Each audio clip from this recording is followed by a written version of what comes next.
گەرمیانەکان ئەو دەسەڵاتەی کە سەردەمانێک لە تەنیشت عوسمانیەکانەوە ڕۆڵێکی گەورە و گرنگیان هەبوو لە حکومڕانی تورکیای ئەمڕۆدا کێبوون.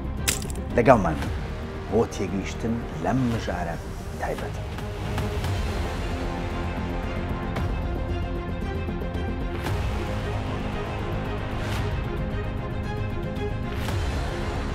لە سەدەی سیازدەدا بەیلکێک یاخود بەگنشینێک لە وڵاتی تورکیای ئەمڕۆدا دروست بوو بە ناوی بەگنشینی گەرمیانی. ناسنامەی نەتەوەی ئەم بەگنشینە گەرمیانی بووە بە ماوەی مشتومڕ لە ناو توێژەرانی دەرەوەی تورکیاشدا. ئەمڕۆ ئێمە لەم بەرنامەیەدا هەوڵ دەدەین بزانین گەرمیانەکان کێ بوون و چۆن دروست بوون و ڕۆڵیان چی بووە لە حکومڕانی تورکیادا.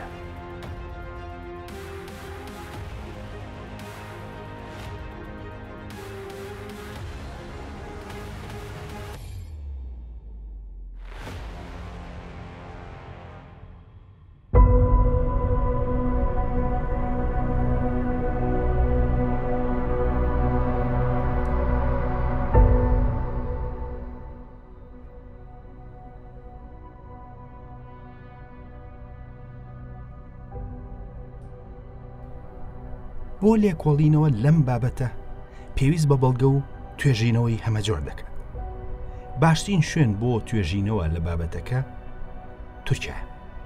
بەڵام ئەگەر سەرچاوە تورکیەکان بخوێنیتەوە ئەوە زۆرینە گەرمیانەکان دەکەنە تورک و هیچ دەرفەتێک بۆ وتوهێش نایڵنەوە. ئێمەش ئامانجمان ئەوە نییە بەبێ بەڵگە بیانکەینە کورد، بەڵکو دەمانەوێت بزانین ئایا ئەوان کێبوون و ناسنامەی نەتەوەییان چی بووە و چ پەیوەندیەکیان بە گەرمیانەوە هەیە. کێشەکە لەوەدایە کە توێژینەوەکان لە وڵاتی تورکیادا لە ئاستێکی مەترسیداردان. کارەکە گەیشتووەتە ئەوەی کە لە کاتی وەرگێڕانی دەستنووسدا بەشی تایبەت لەسەر کورد لە دەستنووسەکاندا لا ببرێت. مینۆریسکی ئاماژە بە پەرتووکێکی دێرین دەکات لەسەر ناوچەی دەربەند و شێروان لە ئازەربایجان. دەڵێت هۆکاری ئەوەی کە ئەم هەوڵی داوە جارێکی تروەری بێڕێتەوە ئەوە بووە کاتێککە بینوێتی پێشتر پەرتووکەکە کە لە وڵاتی تورکیادا وەرگێڕاوە ئەو بەشەی پەیوەست بووە بە حکومڕانی شەدادی و ڕەوادیەکانی ئازەربایجان کە کورد بوون ئەوان لایەن بردن. واتە وەرگێڕانە تورکیەکە ئەو بەشەی بە تەواوی لابردووە. ئەوەی مای سەرنجە ئەم ڕووداوە لە ساڵی 1868دا ڕوویدا. واتە هێشتا شەپۆلی ناسیۆنالیزمی تونڕەوی تورکی دەستی پێ نەکردن.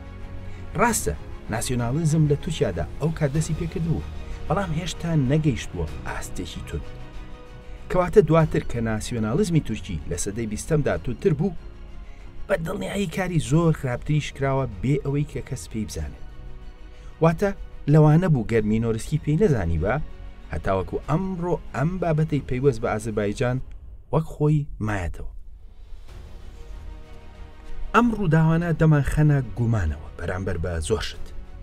بۆ نمونە تاقە پەرتووک کە هەتاوەکو ئەمڕۆ لە مێژوودا ناسرابێت لەسەر مێژووی ئازەربایجان میرێکی کوردی ڕەوادی نووسیەتی لە سەردەمی ئیسلامدا نزیکی 1100 ساڵ لەمەوبەر.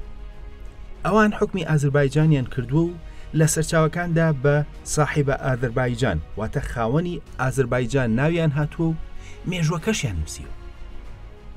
ئەگەر زۆر هەیە ئەم بەڵگەنامەیە لەلایەن تورکە ئازەریەکانەوە لەناوبرابێت، لەبەرەوەی کە ئەوان ئەگەر ئامادە بن بەشی دەستنووس لا بەرن لەسەر شەدادی و ڕەواندیەکان، ئەی چۆن پەرتووکی ڕەوادیە کوردەکان خۆیان لەسەر مێژووی ئازەربایجان لانابن. بە هەمان شێوە ئەو پەرتووکەی کە زانای مەزنی کورد دینەوەری لەسەر مێژووی کورد لە ژێر ناونیشانی ئەنسابل ئەکراددا زیاتر لە 1100 ساڵ لەمەوبەر نووسیەتی کە هەتاوەکو ئەمڕۆ بزرا، زۆر ڕێی تێدەچێت کە لە وڵاتی دراوسێدا هەبوو بێت و لە ناوبرابێت.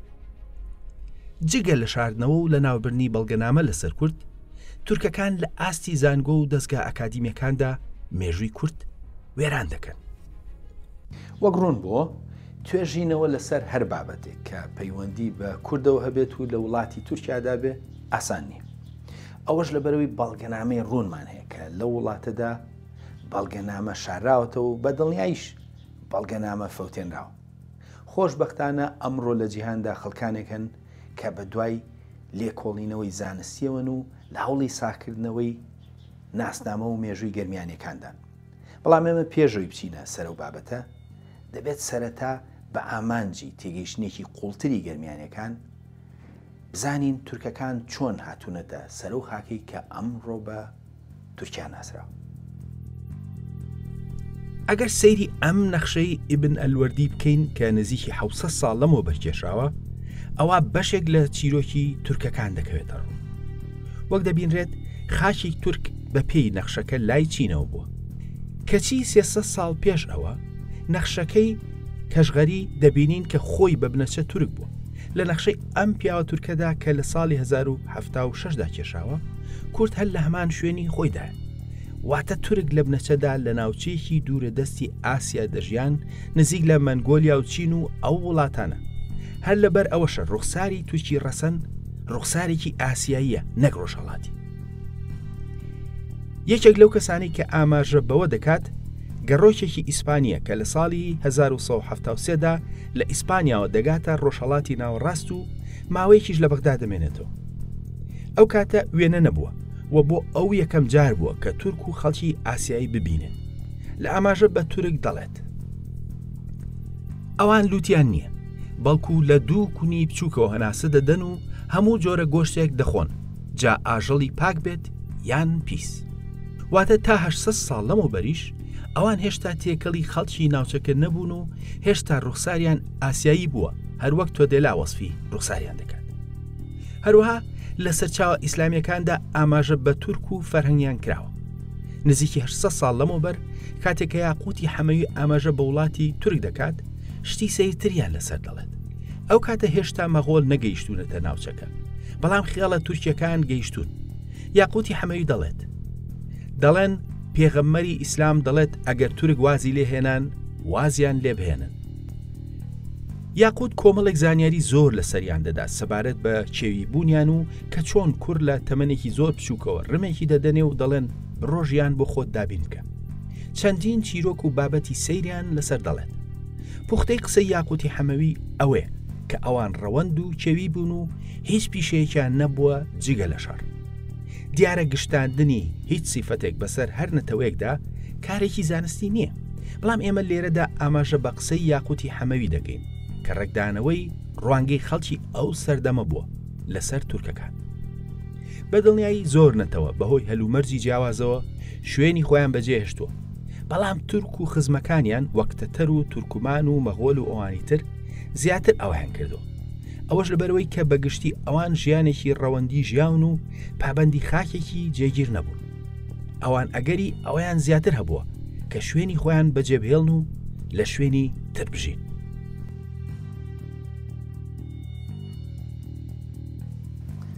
وەگڕون بووە تا سەردەمانێکی درەنگ تورکەکان نەهاتوونە ڕۆژهەڵاتی ناوەڕاست.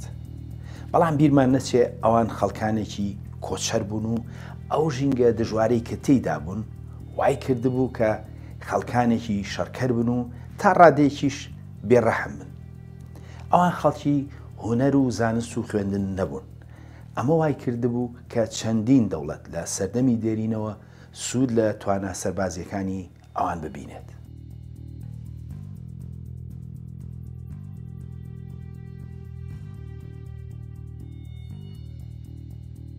یەکێک لەو دەوڵەتانەی کە سەرەتا توانای سەربازی ئەوانی بەکارهێناو ئەو هەنگاوە دواتر بوو بەهۆی هاتنیان بۆ ناوچەکە دەوڵەتی سامانیەکان بوو.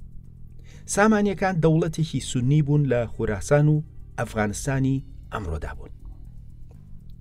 ئەوان شەڕکەرێکی زۆری بە کرێگیراوی تورکە خوزەکانیان بەکاردێنە. وردە وردا لە ناو سوپای سامانیەکاندا ئەوان دەسەڵاتیان پەیدا کرد لەژێر سەرکردەیەکیاندا بە ناوی سەلجوق. دواتر کە دەوڵەتی سامانیەکان ڕووی لە لاوازی بوو، سەلجوقیەکان کە خۆیان تورکی غوز بوون، خۆیان بوون بە دەسەڵات و حکومڕان لەو ناوچانەدا و لەو لاشەوە غەزنەویەکانیش کە تورک بوون بە هەمان شێوە بوون بە هێزێکی گەورە. وردە وردە تورکە سەلجوقیەکان دەسەڵاتیان زیادی دەکرد و بەرەو ناوچەکانی ئێرانی ئەمڕۆ دەسەڵاتیان فراوان کرد و ڕویان کردە ناوچەکە. ئەوان لە سەدەی دەهەمی زاینیدا بوون بە موسڵمانی سونە و ئەوە ئاسانکاری بۆ فراوانکردنی دەسەڵات و مامەڵەکردنیان لەگەڵ جیهانی ئیسلامی دروست کرد. ئەوان لە ناوچەکانی ئێرانی ئەمڕۆدا غەزنەوی و سامانەکانیان شکاند و ئەوە بوو بە سەرەتای گەورەبوونی دەسەڵاتیان و توغرل خۆی وەک سوڵتان ڕاگەیان. دواتر سەلجوقیەکان لە ساڵی 1055دا بەغدایان گرت و کۆتاییان بە حکمی بۆییەکان هێنا کە ئەوان خەڵکی ڕەسەنی ناوچەکە بوون و دەیلەمی بوون. بەو جۆرە سەلجوقیەکان بوون بە شوێنگرەوەی بۆیهیەکان و پارێزەری دەوڵەتی عەباسی.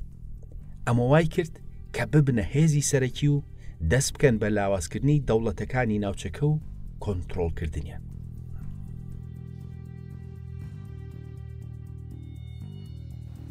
وەک ئاماژەمان پێکرد تورکەکان لە ژیان و ژینگەیەکی سەختەوە هاتبوون. ئەوە وای لێکردبوون کە جەنگاوەری بەتوانا بوون و دەتوانین بڵین تا ڕادێک باشترین شەڕکەری ناوچەکە بوون. ئەمە وای کردبوو هەندێک لە دەوڵەتە کوردیەکانیش هەوڵ بدەن سوود لە توانای سەربازی ئەوان ببینن. بەڵام هەر لە سەرەتاوە تورکەکان لەگەڵ فراوانکردنی دەسەڵاتیاندا بەر نەتەوەی کوردکەوتن کە ئەو کات دەسەڵاتێکی گرنگی ناوچەکە بوو لەژێر سای چەند دەوڵەتێکی کوردیدا لە سروونی رووسیا و هەتاوەکو کەندا و دەریای سپی ناوەڕاست حکومڕانیانە کرد.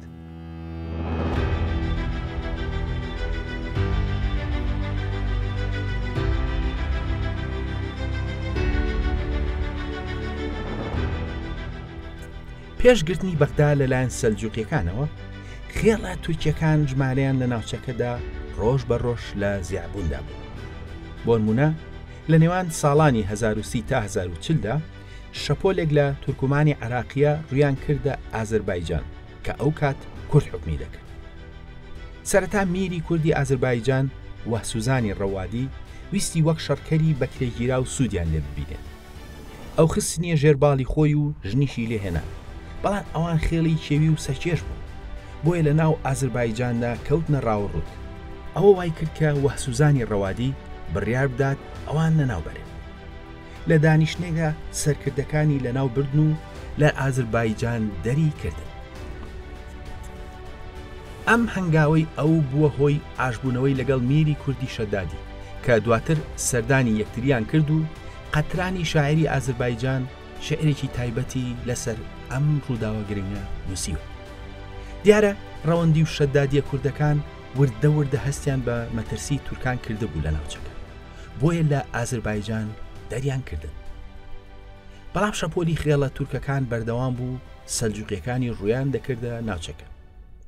هەندێک لە دەسەڵاتە کوردیەکان لە ئازەربایجان و لوڕستان و کرماشان و چەندی ناوچەدا شەڕی گەورەیان لەگەڵ تورکە سەلجوقیەکاندا دەکرد و هەندێک جاریش لەو جەنگانەدا دایانشکاندن، بەڵام ئەوان لە فراوانکردنی دەسەڵاتیاندا بەردەوام بوون. سەلجوقیەکان لەگەڵ فراوانکردنی دەسەڵاتیاندا قۆناغ بە قۆناغ دەسەڵاتی کوردیان لاواز دەکرد.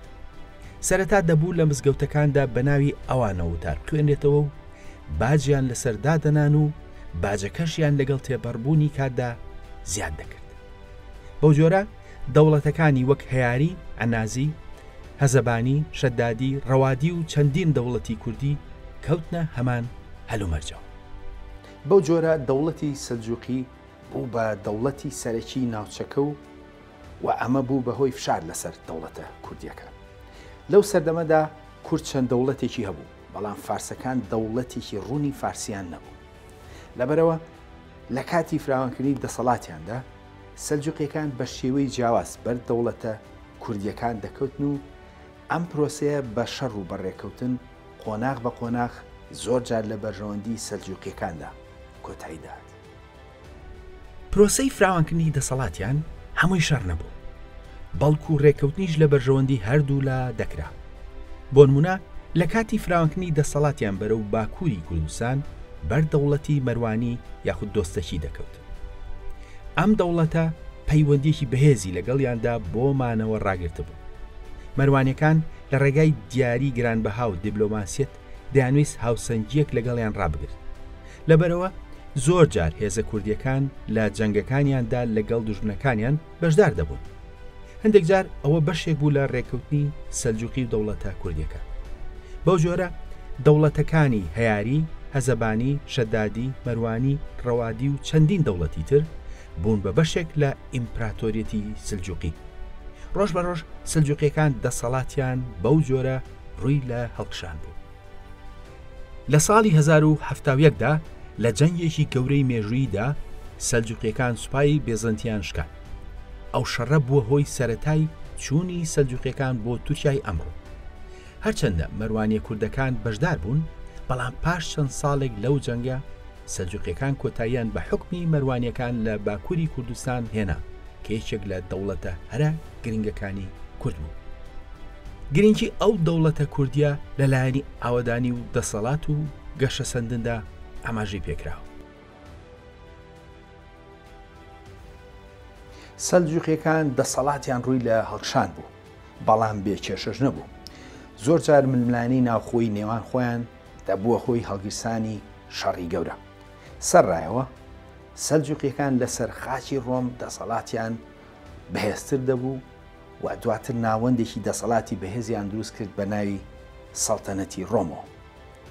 ئەو کاتێک کە دەوڵەتی سەلاحەدین دروست بوو، بەشێکی گەورەی خاچی کوردستانیان لە ئەتابەگە تورکەکان وەرگرتەوە.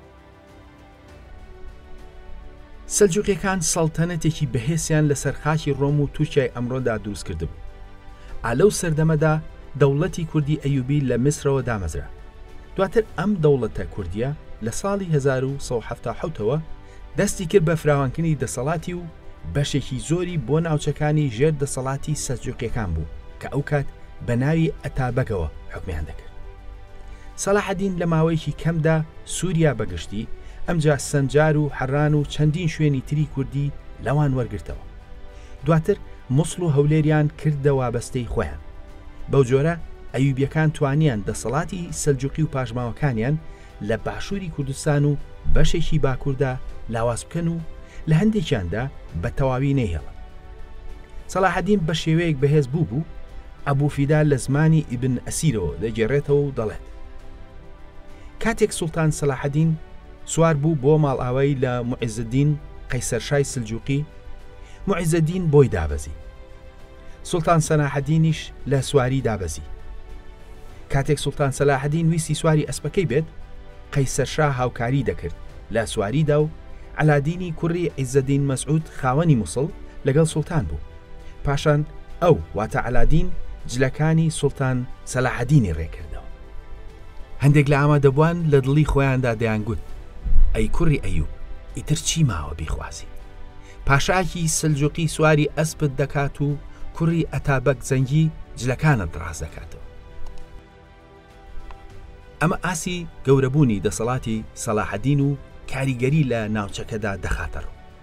بەڵام سەلجوقیەکان لە ئەنەدۆڵدا دەسەڵاتیان ڕووی لە بەهێزی دەکرد، هەتاوەکو هاتنی مەکۆلەکان کە سەلجوقیەکانیان شکاند و لە ئەنجامدا سەڵتەنەتی ڕۆمی سەلجوقی بوو بە دەوڵەتێکی ژێردەستەی مەغۆلەکان و بەگشتی لە سەدەی 13ەوە بۆشایی دەسەڵات لەو ناوچانەدا دروست بوو. لە ئەنجامدا ناوچەی سەلجوقیەکان لە تورکیای ئەمڕۆدا دابەش بوون بە کۆمەڵێک بەگنشین کە بە تورکی پێی دەڵێن بەیلک. ناوی بەگنشین وەرگێڕاوی ناوی بەیلکی تورکیە کە ماناکەی دەبێتە بەگنشین یان ناوچەی بەک.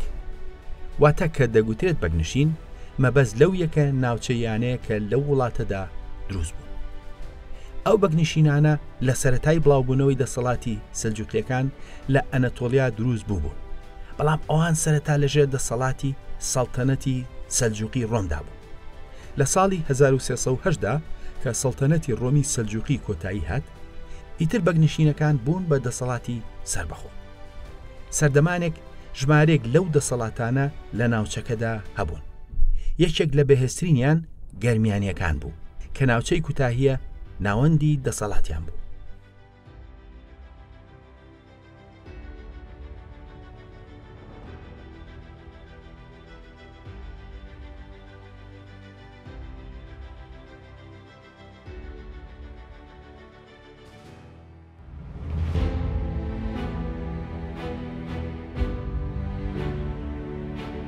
هیچ گومان لەوەدا نییە کە گەرمیان ناوێکی کوردیە، بەڵام ئەم دەسەڵاتە لەو پەڕی تورکیادا حکومڕانوە.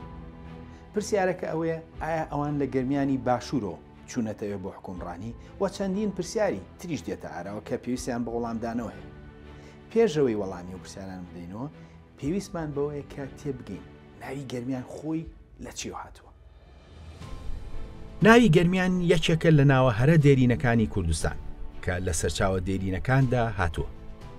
ناوەکە نزیکی 2800 ساڵ لەمەوبەر بە شێوەی خەڵکی گوروم یان گورومی لای ئاشوریەکان تۆمار کراوە. دوای ئەوان لە دەقە کریسیانەکاندا نزیکی 2000 ساڵە ناوی ناوچەکە هاتووە بە شێوەی بێت گەرمای کە شێوە ئارامی وەرگێڕانی ناوی گەرمیانی کوردیە. ئەوەش لەبەرەوەی کە وشەی گەرم کوردیە و یان پاشکرێکی مادی کوردیە و لە شوێنە میتانیەکانیشدا دەردەکەوێت.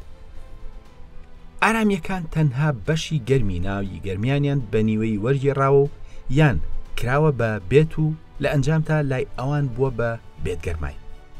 ئەوەش لەبەرەوەی کە وشەی یان یاخودیانەی کوردی و میدی و میتانی کراوەتە بێتی ئاشووری و ئارامی. ئەوەی کە ئەو ڕاستیە دووپات دەکاتەوە زیاتر لە 1800 ساڵ لەمەوبەر لەلایەن جوگرافی ناسی ڕۆمی پتۆڵمیەوە بێشێوەی گەرەمایی تۆمار کراوە. دواتر کە ئەشکانیەکان هاتوونەتە ناوچەکە لە بری پاشگیری یانی کوردی میدی و هوری ئەوان پاشگیری گان یاخودکانی پەهلەویان خستۆتە سەر ناوەکە و بووە بە گەرمەکان یاخود گەرمەگان و عەرەبیش کە لە سەردەمی ئیسلامدا دوای هەمویان هاتۆتە ناوچەکە ناوە ئارامی بێتگەرمایی کورد کردوتەوە و کردویانەتە باجەرمی و هەروەها گەرمەکانی پەهلەویان کردوتە جەرمەقان و بە خەڵکەکەشیان گوتووە جەرمەقانی. بەو جۆرە ناوەکە لە بنەچەدا گەرمیان بوو کە تۆماری زیاتر لە 2800 ساڵ لەمەوبەری هەیە. هەمە جۆری سەرچاوەکان وای کردووە کە لەلایەن نەتەوەکانی ترەوە هەمان ناوی گەرمیان بە شێوەکانی گوروم و گورومی، گەرمایی، بێتگەرمایی و گەرمەکان و گەرمیکان و باجەرمی و جەرمەقانیش تۆمار بکرێت. بەو جۆرە وەگڕون بووە ناوی گەرمیان ناوێکی دێرینی کوردیە و لە سەرەتای شارستانێتەوە ئاماژەی پێکراوە. سەرچاوە ئیسلامیەکانیش ئاماژەیان بە گەرمیان کردو و هەندێک جار بەستویانێتەوە بە چیرۆک و ئەفسانەی دێرینی ناوچەکەەوە. ئەوەش بۆ ئەوە دەگەڕێتەوە کە گەرمیان ناوچەیەکی فەرهەنگی گرنگی سەرخاشی کوردستان بوو. ئێستاکە کاتی ئەوە هاتووە بزانین بەگنشینی گەرمیانەکان چێ بوون و چۆن دروست بوون.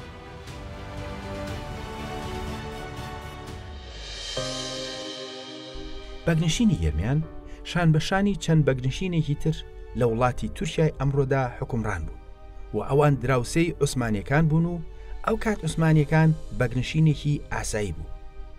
بە هەمویان ئەوان وڵاتی تورکیایان حکوم دەکرد هەروەک لەم نەخشەیەدا دیارە. یەکەم کەس کە بابەتی کوردبوونی گەرمیانیەکانی لە سەردەمی نوێدا هێنایان ئاراوە مێژوونووسێکی فەرەنسی بوو بە ناوی کلۆد کاهین. ئەم توێژەرە لە ساڵی پەنجاکاندا ئەگەری ئەوەی خستە ڕوو کە گەرمیانەکان تێکەڵێک لە کورد و تورکمان بوو بێتن. بەڵام هەرزوو وەک شتێکی چاوەڕوان کرا و توێژەرە تورکەکان بە توندی دژی وەستان و تورکەکان قوبڵی ئەو بۆچوونیان نەکرد. خۆشبەختانە سەرچاوی دێرین لەسەر بابەتەکە هەیە کە پێشتر پشتگوێ خراون. لە سەدەی 13دا مێژوونووسی ئەنەتۆلیا ئیبن بیبی ئاماژە بەو بابەتە دەکات. ئەو باسی سەردەمی لاوی خۆی دەکات کە کاتێک سەرکردەی سوپایی عەلیشێری کوڕی موسەفەرەدین لە ناوچەی مەڵاتیا بۆ سەلجوقیەکان کاری کردو. ئەو دەڵێت عەلیشێر بە سەرکردایەتی سوپایەکی کورد و گەرمیانی بوو کە لەژێر سایی سەلجوقیەکاندا ئازایانە شەڕی کردو. ئەو ئاماژە بەوە دەکات کە چۆن هێزەکەی عەلیشێر و گەرمیانەکان بەشدار بوون لە دامرکانی هەڵگەڕانەوەی ئاینی باباییەکان کە پێک هاتبوون لە کورد و تورکمان بە سەرکردایەتی بابا ئیسحاق لە دژی دەسەڵاتی سەلجوقی. واتە جەنگەکە جەنگێکی نەتەوەی نەبوو لەبەرەوەی کە لە هەردوو لا کورد و تورکی تێدا بەشدار بوو. دواتر گەرمیانەکان لە دوای ساڵی 1260ەوە لە ناوچەی کوتاهیە ئاماژیان پێدەکرێت کە زۆر دوور بووە لە شوێنی کۆنی خۆیان لای مەڵاتیە و مەڕەشی باکووری کوردستانە. بەڵام دواتر ئەوان لە سەرەتای ساڵەکانی 1300دا ناوچەیەکی بەرچاویان لە ئەنەتۆلیا حکم کردووە و ئەم ناوچەیە دەکەوێتە ئەو پەڕی تورکیای ئەمڕۆ. واتە سەرەتا گەرمیانەکان لە نزیک مەڵاتەی کوردستان ناویان هاتووە. بەڵام دواتر ناوی گەرمیان بۆ ئەو بەگنشینە دەنراوە کە ناوەندی دەسەڵاتیان کوتایی ڕۆژئاوای تورکیا بووە کە زۆر دوور کەوتبوونەوە. ئەوان لە کۆتایی سەدەی 13هەمدا دەسەڵاتیان ڕووی لە بەهێزی دەکرد و لە سەدەی 14هەمدا بوون بە هێزی سەرەکی ئەو ناوچانە. هەندێک سەرچاوە بەڕوونی دەڵێن کە لە سەدەی 14هەمدا گەرمیانەکان لە عوسمانیەکان بەهێزتر و مەترسیدارتر بوون. ئەوان لە کوتاهیەی ناوەندی دەسەڵاتیان بوژانەوەیکی بیناسازیان دەست پێ کردبوو. گەشتە سەندی دەسەڵاتیان بە جۆری دراوەکەیانەوە دیار بوو. دراوی ئەوان یەکێک لە نایابترین دراوی بەگنشینەکان بوو لەو سەردەمەدا. بە تایبەتی لە سەردەمی حکومڕانی سلێمانشا گەرمیانەکان لە زۆر لایەنەوە گەیشتنە ترۆپکی دەسەڵاتیان. هەندێک سەرچاوە دەڵێن یاقوبی یەکەم بۆ ماوەیەک ئەنقەرەی گرتووە و ناوچەکانی وەک کولە، سیماف، دیزیل و بەشێک لە فریجیا و چەندین ناوچەیتر لەژێر دەستی گەرمیانەکاندا بوو و ئەوان باجیان لە دەسەڵاتی فلادلفیای ڕۆم و بێزەنتیژ وەرگرتووە. بەو جۆرە بۆ چەندین ساڵ بوونە هێزێکی گرنگی ناوچەکە. ئەوان دراوسەی عوسمانیەکان بوون و پەیوەندی و کێبڕکێش لە نێوانیاندا هەبوو. بۆ هێشتنەوەی پەیوەندی سلێمانشا کچەکەی خۆیدا بە سوڵتان بایەزیدی عوسمانی. ئەم پەیوەندیە بەهێزە لەگەڵ عوسمانیەکاندا هێڵرایەوە، بەڵام ئەمان دەسەڵاتیان بە بەراورد بە عوسمانیەکان لەگەڵ تێپەڕبوونی کاتدا ڕووی لە کزی دەکرد. ئەمە وای کرد کە ڕۆژ بە ڕۆژ بەشێک لە دەسەڵاتیان لە دەست بدەن بۆ عوسمانیەکان. ئەم پەیوەندیە بەردەوام بوو، بەڵام دواتر یاقوبی دووهەم لە ساڵی 1429دا ناوچەی دەسەڵاتی گەرمیانەکانی کرد بە بەشێک لە دەوڵەتی عوسمانی. گەشت سەندنی دەسەڵاتیان لە ڕووی فەرهەنگیشەوە دەکەوتەڕ. لە ژێرباڵی ئەواندا ڕێچکە سۆفیگەریەکان بە شێوەیەکی بەرچاو لە برەودا بوون. ئەوان چەندین خوێندنگە و مزگەوتیان دروست کردبوو. وەک ئاماژەی پێکرا سەردەمانە گەرمیانەکان لە عوسمانیەکان بەهێزتر بوو. ئەوەی کە وای کرد ئەوان نەتوانن وەک عوسمانیەکان بەهێز بن، ئەوە بوو کە عوسمانیەکان سنوونیار لەگەڵ ڕۆم بوو کە بەردەوام هێرشیان دەکردە سەریان و ناوچەکەیان فراوان دەکرد. بەڵام سنووری گەرمیانەکان بە بەگنیشینە تورکیەکانەوە بوو کە هەمیشە ململانێ لە تەچیاندا گەرمیانەکانی لاواز کردبوو. ئەمە جگە لەوەی کە ناوچەی عوسمانیەکان لەسەر هێڵی بازرگانی بوو. ئەوەی گەرمیانەکان بەو شێوەیە نەبوو. هەروەها لە کاتێکدا کە عوسمانیەکان دەسەڵاتێکی ناوەندی و سوپایەکی بەهێزیان دروست کردبوو، دەسەڵاتی گەرمیانەکان ناوەندی نەبوو، ئەوە لاوازتری کردبوون.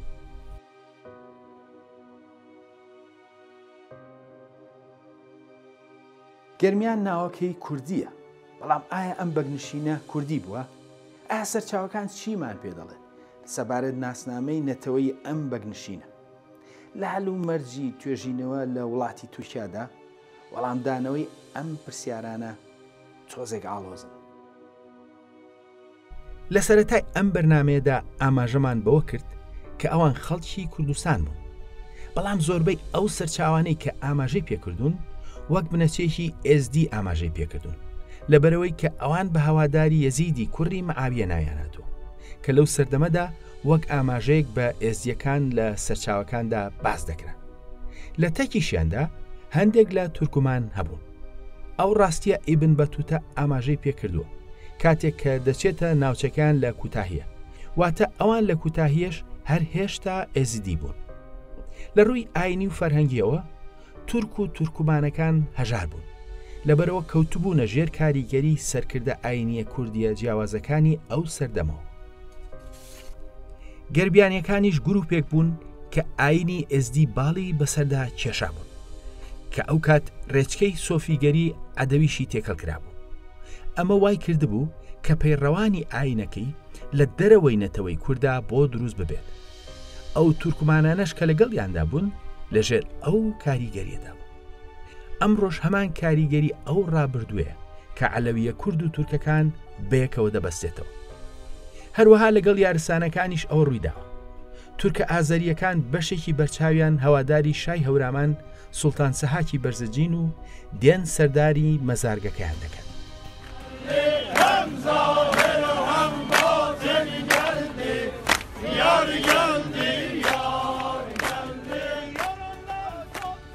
جا هەرچەندە هەندێک توێژە لە ڕابردوودا ئاماژیان بەوە کردووە کە گەرمانیەکان لە گەرمیانی باشوورۆ چوو بن بۆ ئەوەش لەبەرەوەی کە گەرمیان لە باشووردا ناوچەیەکی ناسرااو بۆ لە مێژوودا، بەڵام پێدەجێت گەرمیانێکی ترمان هەبێت و ئەو گەرمیانە نەبێت.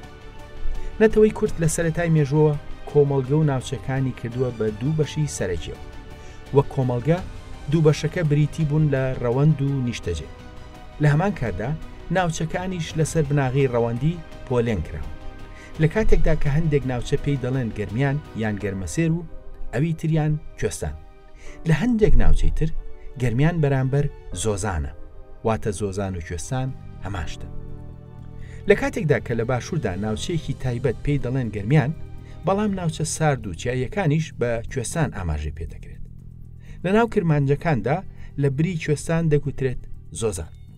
لە ڕاستیدا ناوچەیەک لە باکووری کوردستان لە نێوان مەڕەش و مەڵاتیە بە گەرمیان ناوهاتووە. دیارە ئەو ناوچەیەش لە باکوور هاوشێوەی گەرمیانی باشوور هەمان ڕۆڵی هەبووە، بۆیە ئەو ناوەی پێدەگوترێت. گەرمیانەکان ناوەکەیان لەوەوە وەرگرتووە لەبەرەوەی کە خەڵکی ئەوێ بوون. جگە لەوە گەرمیانەکەی باکووریش ناوێکی دێرینە و چەندین سەرچاوە ئەو ڕاستیە دووپات دەکەنەوە. بۆ نمونە گریگۆری ئەبولفەرەجی بنەچەکریسیان کە خەڵکی باکووری کوردستانە و لە ساڵی 1256دا لەدایک بووە، لە پەرتووکەکەیدا چەند جارێک ئاماژە بە گەرمیان دەکات و دەڵێت مەمەزلەی مەڕەشە. بەڵام هەندێک سەرچاوی تر ئاماژە بە مەڵاتیا دەکەن. هەروەها یەکەم خەڵک کە بەسراونەتەوە بە گەرمیانەکانەوە عەلیشێر و کوڕەکانیەتی. سەرەتا لە نزیکی مەڵاتیەوە ئاماژەیان پێکراوە، بەڵام دواتر لەو پەڕی ڕۆژئاوای تورکیا ئەوە کراوە. واتە سەرچاوە لەسەر دروستبوونی ناوی گەرمیانەکان و تا هاتنیان بۆ شوێنە نوێکە هەیە. جگە لەوە لە سەدەی چوارەمی زاینیدا حەزرەتی ئیفریمی کریسیان کە پەرتووکێکی لەسەر بەردەیسانی خەڵکی نزیکی ئوروفە نووسیوە و هێرشی دەکاتە سەر دەڵێت لێکدانەوەی بۆ دەکردن و شتی لە زاراوەی بێتگەرمای و لە زاراوەی ڕووها ئورفا هێنا. بێتگەرمای لەم دەقەدا ڕێک وەرگێڕاوی ناوی گەرمیانە و لەگەڵ شاری ڕۆها یان ئورفە باسکراوە کە دووپاتی دەکاتەوە کە گەرمیانەکە لە باکووری کوردستانە و گەرمیانەکەی باشوور نییە. ڕاستیەکەی گەرمیانی باکووریش هاوشێوەی گەرمیانی باشوور ئاماژەیە بە ناوچەیەکی فراوان و مەرج نییە یەک شار لە خۆی بگرێت. هەرچۆن گەرمیانی باشووریش دانانی سنوورێک بۆ ناوچەکانی هەندێک جار ئاسان نییە و جێی مشتومڕە، لەبێش بە هەمان شێوەیە. کەواتە دوو گەرمیان هەیە، یەکێک لە باشوور و ئەوەی تریان لە باکوور و ئەم بەگنشینە ئەوەی باکوورە. جگە لە هەموو ئەوانە نوێترین توێژینەوەی جیهانی کە لە ساڵی 2024دا لە زانکۆی سەواسی بەریتانی دەکراوە هەموو ئەم ڕاستیانەی دووپات کردوتەوە. لەو توێژینەوەدا ئاماژە بە کوردبوونی بەگنشینی گەرمیان و هەموو ئەو کێشانە دەکرێت سەبارەت بە توێژینەوە لەم بابەتە.